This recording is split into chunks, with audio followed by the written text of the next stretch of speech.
Okay, so today in this lecture, I'm going to talk about the Enlightenment.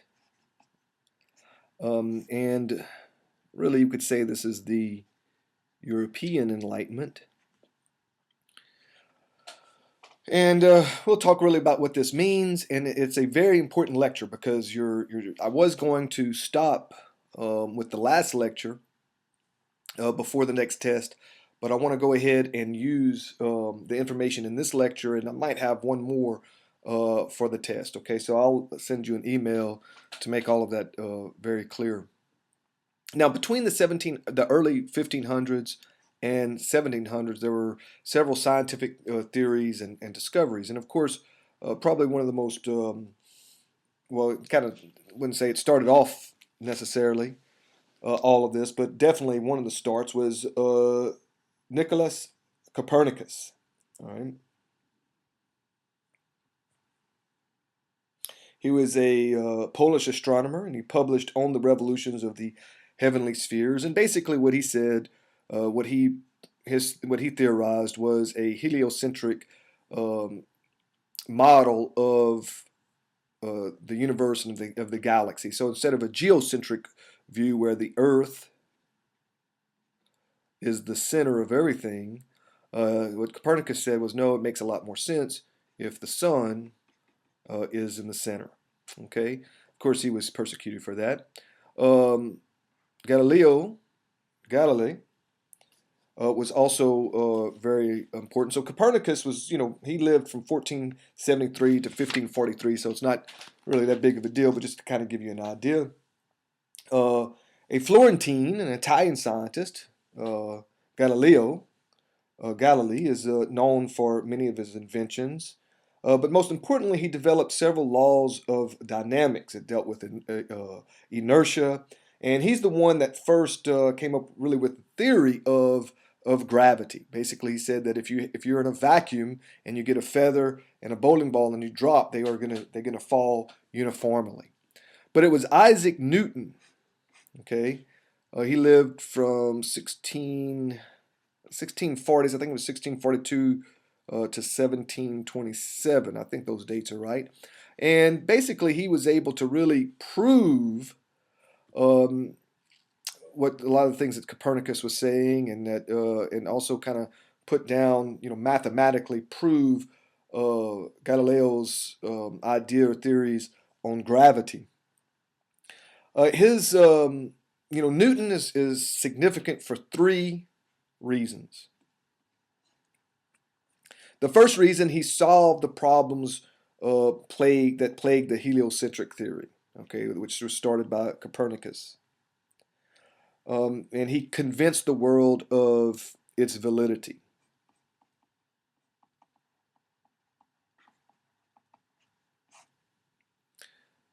The validity of the heliocentric theory. Number two, all right, he demonstrated the superiority of Francis Bacon's scientific method.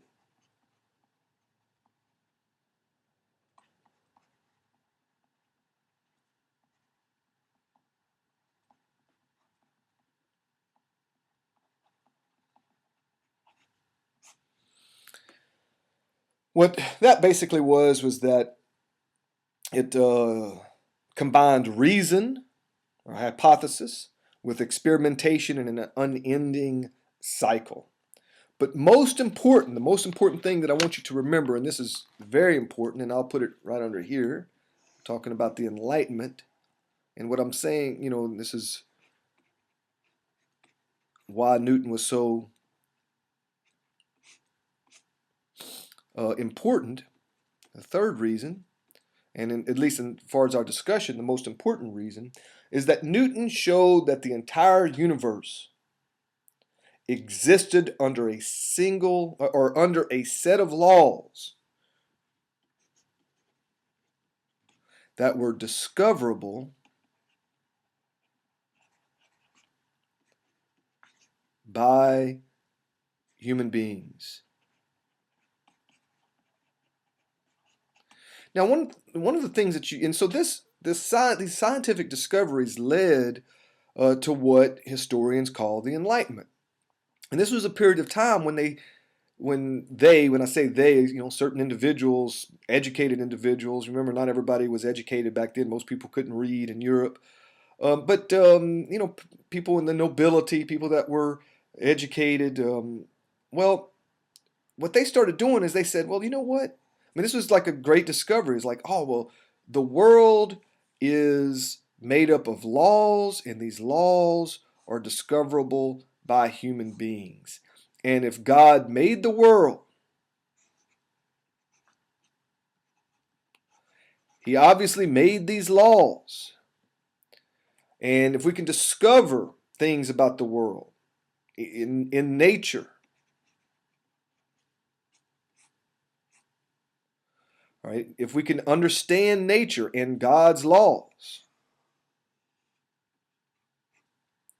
that undergird, okay, nature, that make it work, then if God created this, then obviously there are laws that God created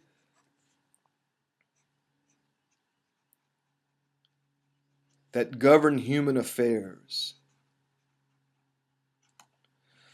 In other words, things like law, economics,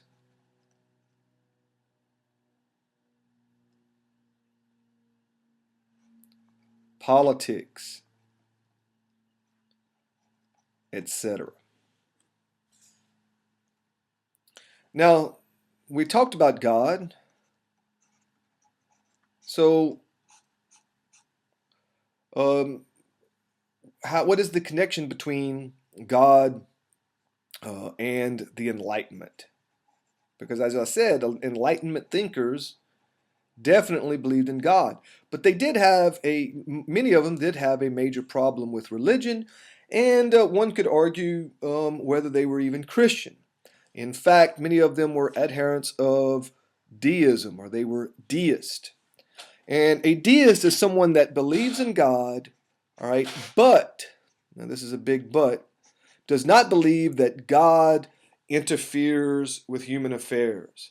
So, in other words, even though you might pray that your favorite team wins, or that you might pray that you get a girlfriend or a boyfriend or whatever, a deist would say, well, it has nothing to do God has nothing to do with that if things work out for you.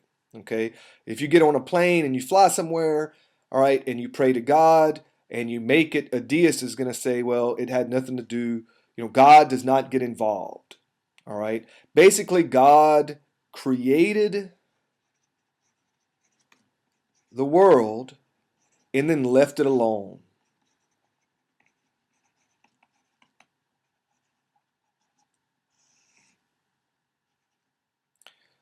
And I mean, it's I wouldn't call myself a deist, but sometimes I'll watch a boxing match or an MMA fight or something like that, and you'll have somebody afterwards that's like, "Oh, I just want to thank God, for helping us with this victory." I mean, I just have a feeling that I don't know. I mean, sometimes I think God's got, is doing other things, but who knows? Who knows? All right, but that's deism. Okay, this idea that God created the world, all right, but kind of left it alone. And a lot of Enlightenment thinkers, including some of the founding fathers like Thomas Jefferson, were deists. Not all the founding fathers, but some. Thomas Jefferson, for example, wrote his own version of the New Testament where he left out all of the miracles because he believed that Jesus was a great philosopher, but he took out all of the miracles that you see in the New Testament and then, um, read it in that way. In fact, I think at the end it said something like, well, they moved the stone away from the grave and then they all went home or something like that. Okay, so deism is a very important part of the Enlightenment and the way they viewed the world. When I say they, I'm talking about Enlightenment thinkers. So let's talk about politics, okay, in terms of the Enlightenment. And someone that's very important for this discussion, but not only for this discussion, but just for understanding history. Okay. Um, Thomas Hobbes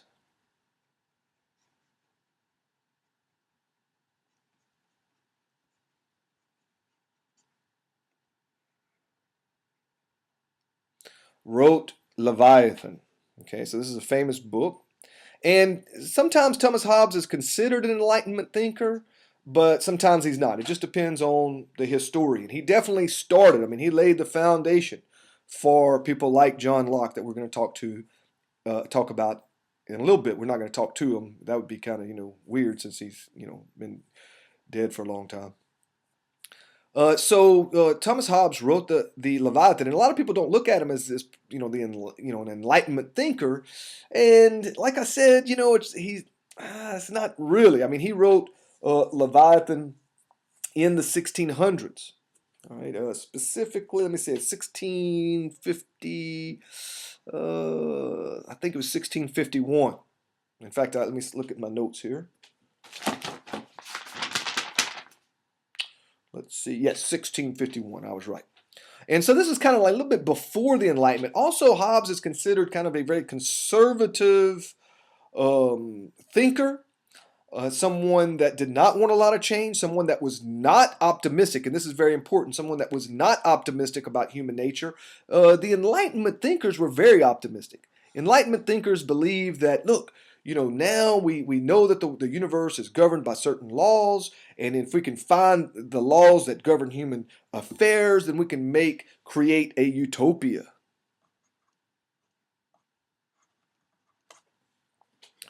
Like, a perfect place. Okay? Unlike the Puritans, remember what I said is that the Puritans were not utopians. They did not believe in a utopia. All right, they believed that human beings were too depraved. Okay, what does that mean? That, well, given the choice, there's a tendency for human beings to do the bad thing. Okay, so if you're married and your buddy, your wife's out for a weekend, going somewhere, and your buddy calls you up, wants to go, hey, let's go to the plantation. All right, Puritans would say your instinct would be, okay, let's go. All right. Now, the plantation, I don't know if y'all are familiar with that. Somebody told me about it. All right, now what did Leviathan say, and what did Hobbes say? Okay, well, Hobbes came up with this idea known as the social contract.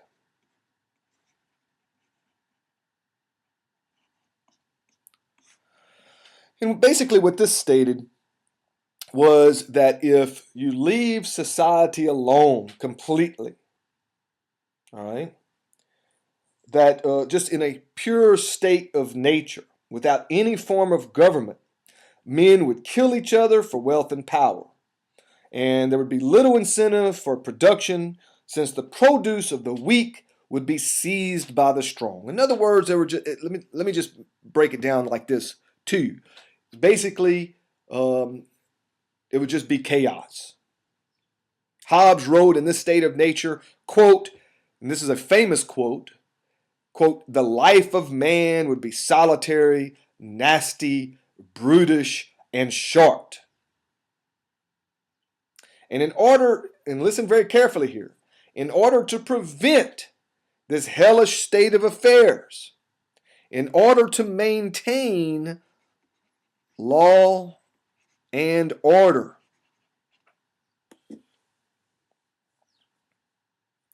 governments were formed by a social contract. Very important, okay? Very important. And you'll see even more why that's so important when we get to things like the Declaration of Independence in a week or so. The social contract, what was it? It was an informal agreement. Okay? A social contract. It was an informal agreement. And we're not quite on John Locke yet. Okay? It was an informal agreement in which the people agreed to place themselves in obedience to a government. In order to enforce compliance with the contract, governments must be awesome.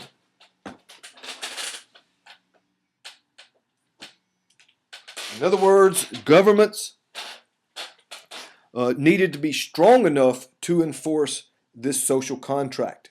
Now, he would say, in other words, a monarchy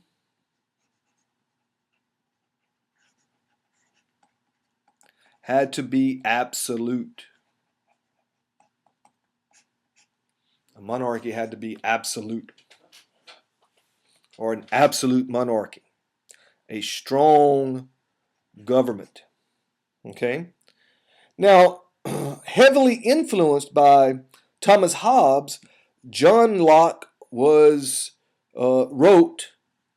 what's known as the two treatises on civil government. And in that second treatise on civil government, Locke kind of expanded this idea of the social contract. He agreed. So basically, people would be obedient to the government. That's what Hobbes said. All right, and in return, the government would protect the people from foreign invasions or whatever. All right, and would maintain law and order. But what Locke said also is that, okay, people have to be obedient. Okay, all right, but the government had to protect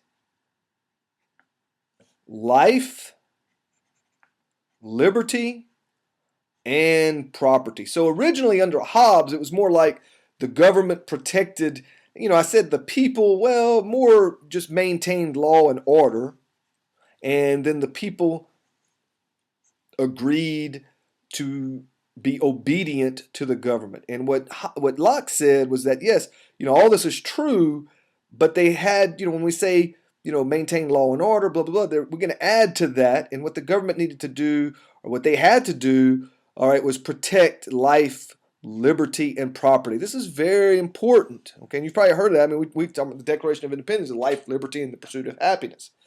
Okay, so this is very, very important. Okay, because what Locke said was that if the government did not do this, then the people had a right to change the government. Now, this was just monumental at that time. Okay, this is a big deal.